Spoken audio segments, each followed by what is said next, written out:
大家好，12月16日，欧盟委员会即相当于欧盟政府正式拿出一份提案，对原定于2035年全面禁止销售新燃油车的政策进行重大调整，不再要求2035年后新车实现100%零碳排放，而是将目标调整为减少90%的二氧化碳排放。那10%用欧洲自己产的所谓绿色低碳钢。朋友们，你看欧洲创造一个词绿色低碳钢，用这个绿色低碳钢以及烧点什么清洁燃料抵账就成了。这其实几乎等同于取消燃油车禁令，是开历史倒车的行为。主要原因是因为欧洲完全无法与中国的电动汽车竞争，导致欧洲车企利润断崖式下降。欧洲这么做是他们的车企游说的结果。不过取消燃油车禁令真的能帮欧洲车企赢得更多时间来转型吗？还是只是暂时多续命几年而已？早晚还是死定。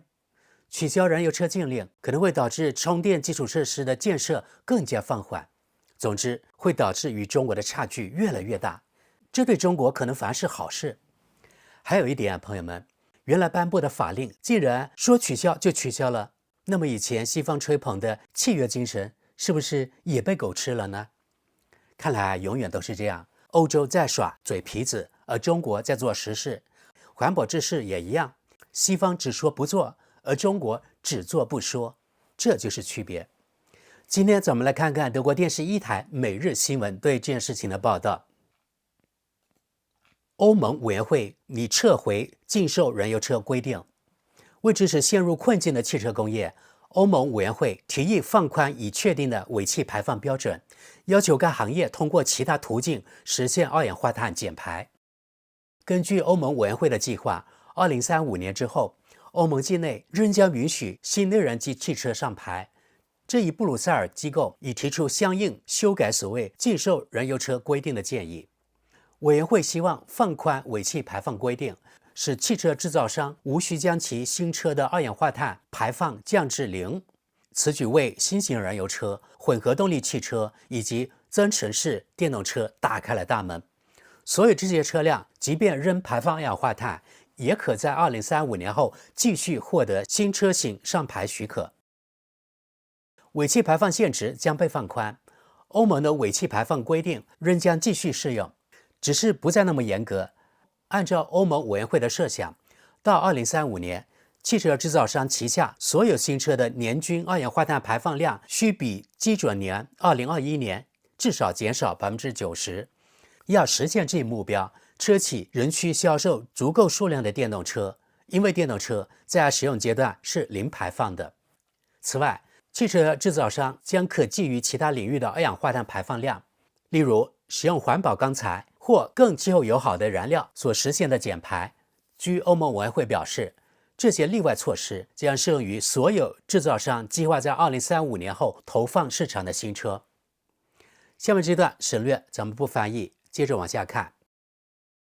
德国总理梅尔茨欢迎政策转向。梅尔茨对欧盟委员会的计划表示欢迎。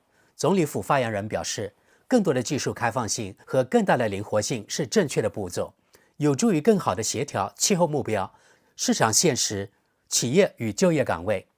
但他反对计划中针对公务用车车队设定的限额要求。然后社民党这段也省略，继续往下看。绿党对上述计划表示失望。绿党联邦议院党团主席德勒格表示，这套已公布的汽车政策方案在经济和气候政策上是一个重大错误。事实上，放弃2035年目标将破坏规划的确定性，使已有投资贬值，并使欧洲的气候目标变得遥不可及。他还指责总理梅尔茨发动了一场针对电动汽车的意识形态运动。大众汽车公司满意，汽车协会猛烈批评。欧洲最大汽车制造商大众汽车表示，欧盟委员会的计划是一项务实的草案，从公司角度看，总体上经济合理。大众尤其对今后将特别扶持小型电动车的提议给予非常积极的评价。然而，德国汽车工业协会却对委员会的提案持极为批评的态度。协会主席米勒表示，布鲁塞尔提交的草案令人失望。并称整个方案灾难性。他指出，无论在绿色钢材还是在环保燃料掺混方面，相关产品的供应都不在汽车行业的掌控之中。我们的行业正如在充电基础设施问题上一样，再次依赖于自身无法施加影响的发展进程。目前，欧洲议会和欧盟各成员国需就这些提案展开审议，双方将评估该改革方案，并可提出修改意见。因此，这两方机构仍有机会进一步弱化或强化该提案。最终，该计划需在两个机构中均获得足够多数的支持才能通过。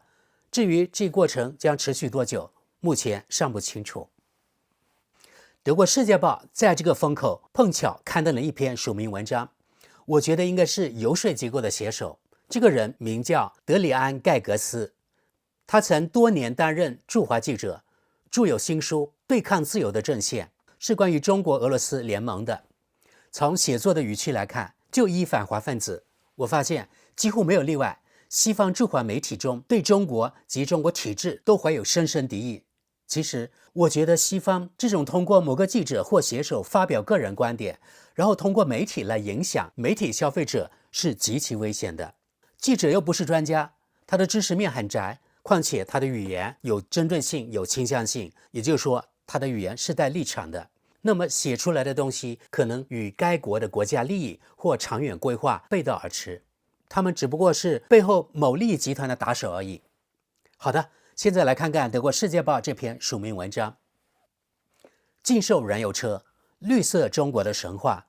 一些所谓专家批评欧洲对禁售燃油车的退让，声称我们因此将落后于那个据说极其支持电动车的中国。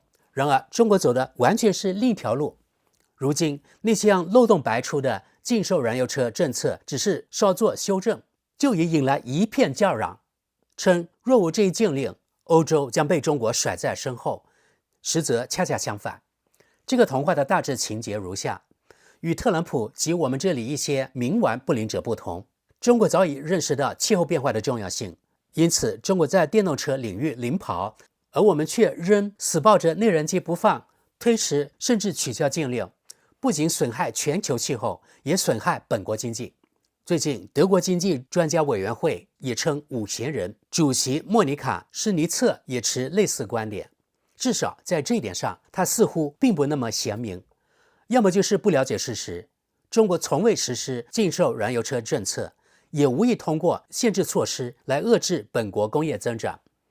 倘若施尼策的前提成立，那么全世界今天理应对欧盟肃然起敬。毕竟，欧盟在全球二氧化碳排放中的占比从1990年的15.2%降至如今的6%，而同期中国排放占比则大幅攀升，如今已达到35%。没错，中国政府确实在推行电动出行，但并非通过禁止燃油车，而是通过大规模补贴本国产业，以及在大城市给予电动车优先上牌等措施。在中国语境下，电动车也包括混合动力车，而这类车原本也计划在欧盟被禁。没有稀土就没有电动车。中共推行这一政策有两个原因，其一是为了降低中国城市空气污染。我本人曾亲历中国雾霾最严重的时期，人们因呼吸困难而就医，夜空连一颗星星都看不见。习近平意识到这种状况与腐败一样，会引发民众不满，进而动摇体制稳定。但气候变化在中国公共舆论中并非重大议题。德国的星期五为未来或最后一代这类运动在那里几乎无人知晓。此外，中国的电动车热潮对减少二氧化碳排放作用有限，因为全中国约2/3的电力仍来自化石能源。第二个原因则是战略性的，没有稀土就没有电动车，而中国的稀土领域近乎垄断，可借此要挟全球。正如最近所发生的那样，进而中国也能借此掌控全球电动车市场。目前全球3/5的电动车产自中国，但这并不意味着中国限制燃油车的生产，恰恰相反，中国的燃油车正在征服世界。由于中国国内对电动车的需求已造成产能过剩，燃油车因而更受出口青睐。过去5年，中国汽车出口量增长逾6倍，其中3/4为燃油车。这对拉美和非洲国家尤其具有吸引力，因为这些地区普遍缺乏电动车充电基础设施。于是，共产主义中国实现了双重收益，经济上和政治上，而欧盟却因禁售燃油车政策遭受双重损失。况且，该政策对全球气候的实际影响几乎为零，因为中国产的燃油车并不比欧洲的更清洁。因此，欧盟不应仅对燃油车禁令加以缓和或推迟，而应彻底废除。电动车或许代表未来，但若真如此，他们无需禁令也能胜出。正如经济专家施尼策所言，如今也没有人在用按键手机了，但按键手机却未被禁止过。同样，当年汽车崛起时，也无需把马匹全部杀掉呀。好的，朋友们，刚才是德国《世界报》的评论文章，我看到更像洗脑文。好的，接着我们看这家媒体的网民评论。因为这篇文章立场很明确，从中国的角度看，其实就是污名化中国电动汽车以及中国绿色转型政策，所以接下来估计评论区负面东西较多。好，看第一条评论。任何真正的创新都会自然胜出。如果某种东西要靠补贴、禁令或其他手段强行推入市场，那就不是解决方案，而是强制，而强制最终也行不通。继续往下，如果我们这里依靠燃煤发电，电价能低于每千瓦时6欧分，那么电动出行也会明显更受欢迎。此外，中国很可能高度重视能源政策上的自主性，因为煤炭、太阳能和风能在他们国内的储量远比石油丰富得多。这样一来，中国便可通过前述的稀土资源掌握一个经济杠杆，同时又不必反过来依赖石油或天然气的进口。再往下，中国聚焦电动出行有2个务实，甚至可谓利己的动因。第一，扶持本国工业，因为在内燃机领域，中国很难弥补与领先者的差距。第二，应对特大城市严重的空气污染问题。至于中国以外地区的气候问题，中国根本就毫不关心。下一则，感谢这些并非新进的事实，终于得以见诸文字，但随之而来的问题是，为什么欧盟多年来对此视而不见？既然如今所有负面后果都已显而易见，为何还不彻底纠正这条错误的道路？继续往下，事实会干扰任何意识形态，因此，在当今这个以政治和意识形态为导向的德国，事实至少必须被当作阴谋论来看待。对于一个曾数十年引领科学与技术发展的国家而言，这是一种灾难性的发展。再往下，中国已将欧洲诱入依赖陷阱。此外，中国所做的一切无非是出于自身利益，若时机合适，它便以全球环保先锋自居。但实际上，燃煤发电仍在大规模扩张。好，德国只是点评，这是很大一部分德国人的观点，因为德国媒体一般只说中国新建了多少多少燃煤电厂，而忽视或故意不说中国每年新增了多少光伏及风力发电，而且也绝不会说中国新增燃煤电厂的效率与废气排放已经达到一个什么技术高度。在他们的认知中，中国的燃煤电厂就是二氧化碳以及废气排放大户。下一则，很棒的文章，终于有人写下真相了。这位作者对中国了如指掌，而其他那些所谓的闲人显然既不贤明，也缺乏基本了解。这篇文章应当递交给每一位绿党议员以及其他如今纷纷跳出来激烈反对取消燃油车禁令政策的所谓专家。就连 ADAC， 也就是德国汽车俱乐部，也站到了他们那边。这将导致我在入会30年后退出 ADAC， 毕竟还有更好的交通服务组织，而且价格还更便宜。再往下，又一篇文章指出，中国经济政策远比欧洲高明，即便再过20年，非洲也几乎没人会开电动车，而到那时，由于产量过低，欧洲的燃油车却已贵得买不起。也许到那时，德国的汽车制造商本身都已不复存在了吧。下一则，中国人与德国那些幼稚绿党分子不同，他们是一个聪明的民族。继续往下，中国是一个充满矛盾的国家，人人都能找到支撑自己论点的论据。但事实是，中国极具创新力，驱动创新和技术领先很大程度上关乎速度，其成果包括在太阳能领域和关键原材料加工方面的全球市场领导地位。欧洲对此的依赖令人担忧。我期待欧洲及德国政界能制定出相应战略，软件、芯片和自动驾驶将主导下一个10年。鉴于技术发展呈指数级加速，这进程很可能比预想的还要快得多。再往下，要知道，中国人出行方式与德国人不同，在大都市，电动车足以应付短途出行。一旦路程变远，人们只有直接乘坐飞机。中国各大城市之间都有航班连接，班次密集，甚至半小时一班。而在德国，我们却恨不得取消所有德国国内航班。德国知识点评，这又是一个对中国一窍不通，只从德国媒体了解中国的德国人。他根本不知道现在有多少中国人已经放弃飞机而改乘高铁了。而德国才多大？我告诉大家可能都不信啊。现在德国还有从杜塞多夫到法兰克福的飞机，是真正的航班啊，两地距离大概220公里。去年还是今年我就坐过一次，当时我感到不可思议，因为刚起飞一下子就降落了220公里啊。如果德国的高铁也有中国那么快，以及中国那个发车频率，那么都可以完全取消国内航班。比如科隆到柏林500多公里，在中国乘坐高铁也就2小时，对不对？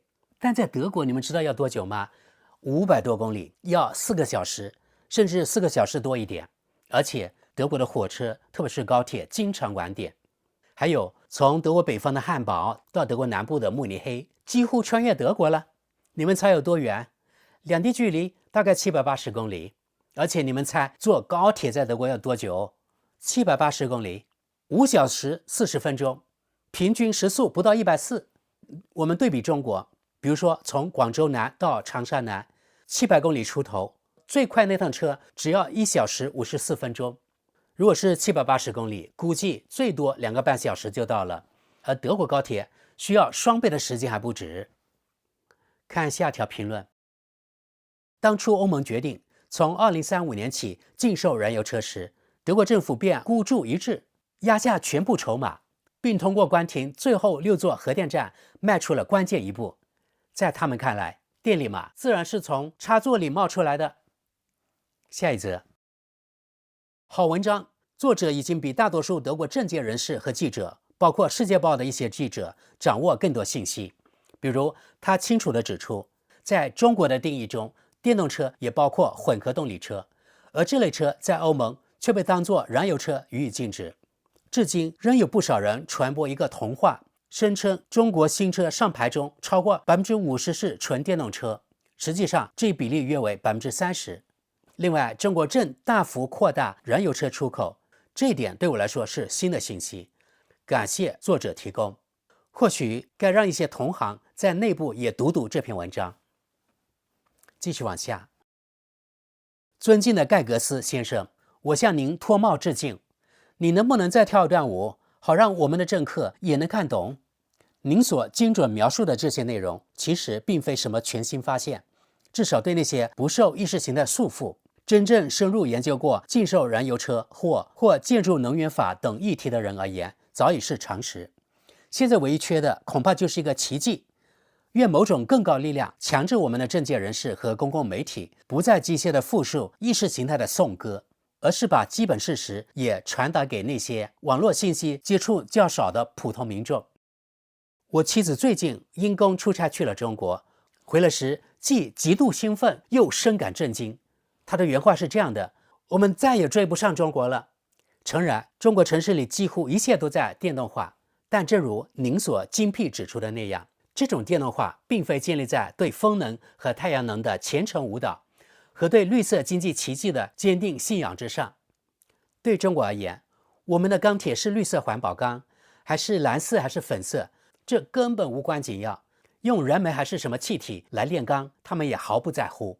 对他们中国人唯一重要的是，我们德国变得如此昂贵，以至于不再构成竞争威胁，而这种态势已遍及所有经济领域。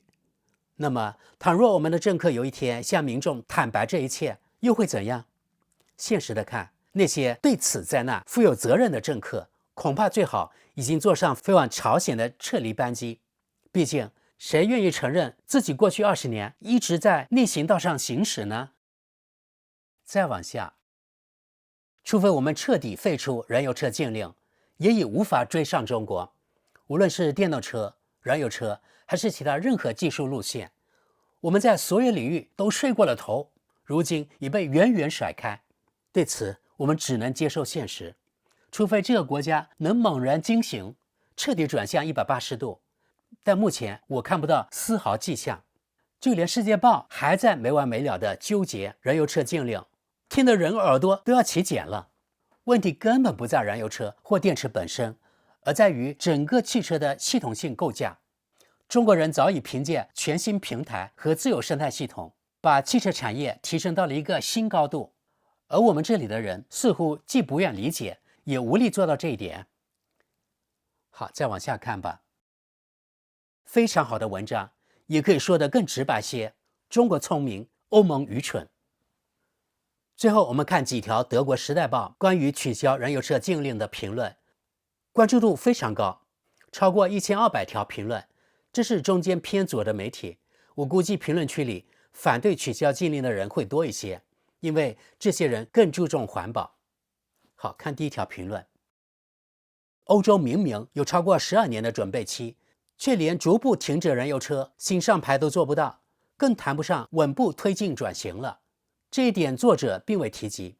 事实上，即便2035年起禁售燃油新车，欧洲道路上也不会从1月1日起就只有电动车。未来许多年内，仍将有数以百万计的燃油车继续行驶。可如今呢？照此逻辑，二氧化碳定价恐怕很快也要被质疑了。毕竟，汽油和柴油的使用成本不能变得太贵。这可真是营造出了一派积极进取的氛围啊！继续往下，有意思的文章，这不禁让人发问：难道燃油车游说集团也已经收买了某些编辑了吗？再往下，不，这并不正确。不，这简直草率至极。产业原本拥有清晰的框架与明确的前景，如今却再度获得自由，得以在浑浑噩噩地蹉跎数年。而对子孙后代而言，这种做法简直是不负责任。下一则，胡说八道。我们需要的是规划确定性，无论是对产业还是对民众，需要的是勇敢地向前迈进一步，而不是又立刻掉头后退。汽车工业现在简直是在自断前路，中国只会对此拍手称快。在供暖设备和供应链法等问题上同样如此，本该坚定地向前看，而不是动辄开倒车。再往下，报道中有这句话：因为欧盟需要时间赶上中国。这位网民是这么评论的：电动车是什么时候才第一次上路的？难道是上周吗？这恐怕是燃油车游说集团多年来，甚至几十年来反复搬出的最愚蠢的借口之一。而所谓通过继续生产燃油车来摆脱对中国的依赖的计划，又是什么逻辑？难道中国人会因此说：太好了，那我们就暂停自己的研发？当然也不会向欧洲出口便宜的电动车了。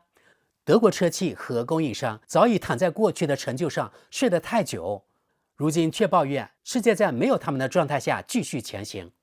奥迪汽车的口号是技术领先，至少在今天，这话已不再适用了。下一则，这是一篇我没想到会在《时代报》上看到的评论文章。所有批评取消燃油车禁令的经济学家，显然对自己的学科一无所知。拿梅赛德斯 S 级或保时捷泰卡作为例子，实在荒谬可笑。我坚持我的观点，市场自会做出裁决，而中国人、日本人和韩国人将顺势拿下欧洲的市场。看下一则，我在此必须明确反对，放弃禁售燃油车政策是近年来最愚蠢、最轻率的决策之一。如今，德国汽车工业将被中国同行甩得更远。中国根本没人再想要德国的燃油车了，因为在中国人眼里，那不过是给老年人开的技术落后的老爷车。再往下看，当我读到这样的评论文章时，也就难怪我们国家如今步履蹒跚了。文中丝毫感受不到创新力、创业精神、奋进氛围或雄心壮志，只看到恐惧、固守现状、推诿成本、错失良机与彻底失败。照此下去，恐怕迟早得有中国投资者或企业来为我们建设充电基础设施了。若继续这样下去，这场竞赛中国赢定了。下一则，好吧，那我问一问，更多燃油车到底如何帮助我们在电池技术上实现追赶？如果无法在核心部件上创造附加值，要造出有竞争力的汽车将极其困难。而且，当欧洲路上跑着更多柴油车之类的时候，我们又该如何减少对稀土的依赖呢？我实在想不通，继续销售搭载内燃机的新车，究竟如何能帮到德国及欧洲汽车工业？继续往下。当然，我们也可以这么看，一旦我们的汽车工业彻底垮了，中国也就没法再拿它来要挟我们了。好，再往下看哦。我们住在一座有15万居民的西班牙岛屿上，就连这里都已有4家中国电动车制造商设立了现代化的展厅和大型销售场地，而德国汽车工业却还在为自己的内燃机和取消燃油车禁令而沾沾自喜。下一则，当一个专制政权切断对依赖化石燃料的民主国家的天然气或石油供应时，后者经济可能在几天内崩溃。可再生能源则不同，即便中国对我们实施封锁，风力涡轮机和太阳能板照样发电，电动车也照样行驶。因此，所谓依赖性的论点根本站不住脚。真相是，汽车巨头们只想继续拖延转型进程。至于充电站，拜托，难道真有人会因为家里没插座就放弃买洗衣机吗？说什么100年工程，仿佛气候灾难还会再给我们1个世纪的时间。很漂亮的尝试啊，亲爱的化石能源游说者们，你们手握权力，却拿不出任何论点。下一则，这真是愚蠢到无以复加的评论文章，不过是把巴伐利亚州长所得之流的观点照搬一遍罢了。所有真正的专家，包括众多汽车行业的 CEO、外部专家、物理学家等，都明确指出，现在不坚决推进转型，反而退缩，是彻头彻尾的馊主意。正确的做法是加大对电动出行的宣传、支持和配套投入。但说一个无法估量的优势，如果再多出几百万辆电动车接入欧洲的智能电网，作为分布式储能单元，就能有效削峰填谷，平抑供需波动，从而降低电价等等。而德国消费者之所以不愿购买电动车，有充分证据表明，正是因为作者这类人不断散布怀疑论调，暗示也许根本不用转型，一切照旧就行，才导致公众犹豫不决。抱歉，我只能认为这位作者要么是金明盟的说客，要么就是我们无法接受25%热效率的内燃机永远干不过90%效率的电机协会的代言人。这简直荒谬至极。中国人已经在欧盟建厂生产电动车，这些车维修保养成本比我们卖的许多燃油车低95%，价格更便宜，软件能力也远超德国车企。而作者却完全没搞明白，中国人正为此开香槟庆祝呢。因为欧盟现在居然又开始鼓吹使用打字机，还对计算机指手画脚。